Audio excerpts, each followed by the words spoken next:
बिस्मिल्लाहिर्रहमानिर्रहीम, अस्सलाम वालेकुम and welcome back to my channel cooking with Rabeel Malik. I hope आप बिल्कुल ठीक ठाक होंगे और अपनी लाइफ को एंजॉय कर रहे होंगे। तो चलें जी, without wasting any time let's begin the recipe. आज हम बनाने जा रहे हैं, आप देख सकते हैं कि मैंने आटा रखा हुआ है, यहाँ पे फ्लोर लिया है और हम बनाने जा रहे हैं स्क्वायर पराठा जो कि बहुत ही फ्लेकी होगा और जिसमें बहुत सारे आपको जैसे लच्छेदार पराठा होता है उससे भी ज़्यादा इसमें फ्लेक्स आएंगे। तो लेट्स बिगिन। सबसे पहले मैंने ये देखें, मैंने ले लिया है एक डो बना लिया है इसको प्रॉपर्ली। इसको हम साइड पे कर देते हैं और ये मैंने ले लिया है, इसके ऊपर हम थोड़ी सी ये लगा लेंगे खुश्की और इसको बेल लेंगे। सबसे ज़्यादा इम्पॉर्टेंट बात इसमें क्या होती है कि हमने जो स्क्वायर पराठा उसका पेड़ा कैसे बनाना है जिसमें हमारे पास मैक्सिमम फ्लेक्स आए, ठीक है। So have a look. जब हमने इसको अच्छे तरीके से रोल कर लिया, ठीक है, अब हम इट्स ओके अगर इस टाइम पे आपके कॉर्नर जो हैं वो बहुत इवन नहीं भी होते तो it doesn't make any difference, ठीक है। अब हम इसके बाद लेंगे देसी घी। मैं यहाँ पे देसी घी यूज़ करी है जो कि मैंने होममेड खुद बनाया हुआ है, ठीक है।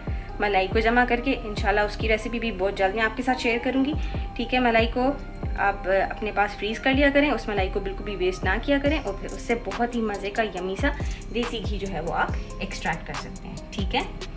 तो अब जब आपने ये कर लिया, so what's the next step. सबसे पहले आपने इसको यहाँ से पकड़ना है, ठीक है, and you have to make this first step. Then इसी के ऊपर इसको आप दोबारा से ऐसे, ये आपकी शेप होनी चाहिए, ठीक है। फिर आप इसको वन साइड से इस तरह फोल्ड करेंगे and the last will be this one. So this is the perfect recipe for your perfect square paratha जो कि बहुत ही फ्लेकी और बहुत ही खस्ता बनेगा। ये जो है इसको मैंने तकरीबन 5 to 10 मिनट्स का थोड़ा सा रेस्ट दे दिया ताकि आराम से बन सके। आप देख सकते हैं मैंने अपने वो जो दो डो लिए थे उसको मैंने दोनों को शेप करके रख लिया है। तो अब हम इसका जो कुकिंग प्रोसेस है वो स्टार्ट करते हैं। सबसे पहले हम इसको बनाएंगे, ठीक है। इस पर थोड़ा सा मैंने जो है वो आटा लगा लिया है ताकि ये आपस में एक दूसरे के साथ ना चिपके। और अब हम इसको स्टार्ट करते हैं, ठीक है। इस टाइम पे आपने ये करना है कि आपने इसको प्रॉपर तरीके से, इसकी शेप ख़राब ना हो तो आपने इसको इसी शेप पे बार बार रखते जाना है, ठीक है। और आप इसको स्प्रेड कर देंगे जितना आप कर सकते हैं। पराठा जितना पतला होगा उतना ही आपका अच्छी तरीके से फॉर्म होगा, ठीक है।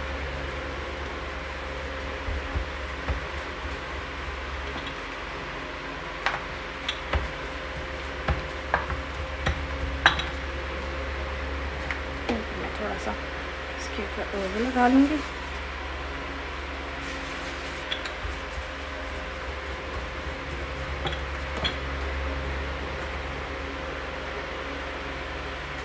आपको जहाँ पे भी फील हो कि आपका आटा जो है वो रोलिंग पिन के साथ स्टिक कर रहा है, आप उसके ऊपर आराम से थोड़ी सी ये खुश्की जो है आटा जो है वो अप्लाई कर सकते हैं ताकि आपकी जो पराठा है उसको बनाने में कोई प्रॉब्लम ना हो, ठीक है।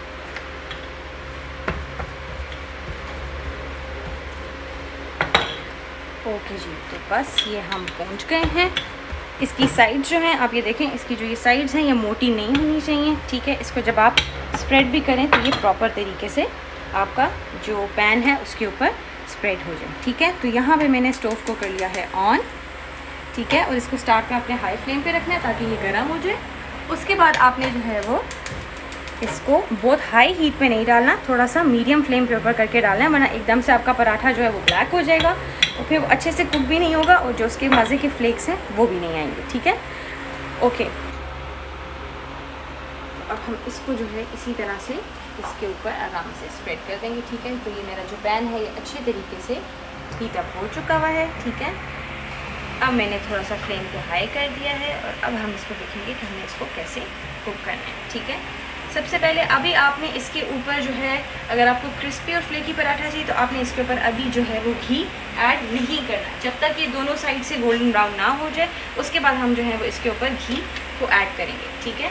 जैसे कि अभी आप देखें, अभी आपको इसका कलर नज़र आ रहा होगा कि ये थोड़ा सा क्रीमी कलर है। जब ये थोड़ा सा ब्राउनिश हो जाएगा इट मीन्स कि ये पकना शुरू होगा, ठीक है। This paratha recipe is basically I am telling it in very detail for the beginners, कि जो बिगिनर्स हैं, जो नई बच्चियां हैं, जो गर्ल्स हैं जिनको सीखने का शौक है करने का, तो वो स्टेप बाय स्टेप इसको प्रोसेस कर सकती हैं, वरना it's a very common thing कि आप पराठे और उसको किस तरीके से कुक करते हैं। लेकिन यहाँ पे कुछ टिप्स हैं जो मैं आपको बताना चाहूँगी कि आपने इसको अभी इसके ऊपर घी नहीं डालना, ठीक है ना। मैंने पहले पैन के ऊपर घी डाला था। अब हम इसको फ्लिप करेंगे लाइक दिस, और आपको जहाँ से भी लगे सबसे पहले आप अपने कॉर्नर्स को जो है वो फर्म कर लिया करें, ठीक है, इस तरह से। अच्छा, अब आप देखें ये इस साइड से भी पक चुका है और दूसरी साइड से भी ऑलमोस्ट कुक हो गया, ठीक है। अब इस स्टेप पे जो है वो मैं इसके ऊपर डालूंगी अपना घी और इसको थोड़ा सा लगा के हम बस स्प्रेड कर देंगे। इट्स नॉट लाइक कि हम बहुत सारा डालेंगे, क्योंकि वो बहुत ज़्यादा रिच पराठे और उस तरह की उसकी लुक होती है वो मुझे अच्छी नहीं लगती, ठीक है। बाकी आपकी चॉइस है, अगर आपको ज़्यादा घी अच्छा लगता है, आपको ज़्यादा ऑयली पराठा खाना है तो you can make it like that. अब आप देखें इसकी ये साइड भी कुक हो चुकी हुई है और अब हम इस साइड के ऊपर भी अपना जो घी है उसको ऐसे स्प्रेड कर देंगे। लेकिन जो आपके कॉर्नर्स हैं वो घी से अच्छी तरह से कवर होने चाहिए, वरना फिर वो थोड़े से अनकुक्ड रह जाते हैं या फिर वो जो पे वो क्रिस्पीनेस है वो नहीं आती, ठीक है। बहुत से लोग मैंने देखा है पहले पराठे के डालने से पहले घी डाल देते हैं और फिर उसके ऊपर पराठा डालते हैं। उससे एक तो आपके ऊपर छींटे आने का भी थोड़ा सा वो होता है और दूसरा वो जो आपका पराठा है उसकी उस तरह से लुक भी नहीं आती। आप इसको साइड पे थोड़ी देर बाद फ्लिप कर सकते हैं, राइट।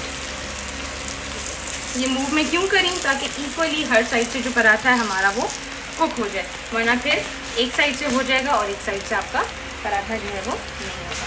तो चलेंगे, इसको आपको मैं वीडियो काफ़ी लंबी हो गई है तो मैं आपको अब इसकी फाइनल लुक दिखाऊँ।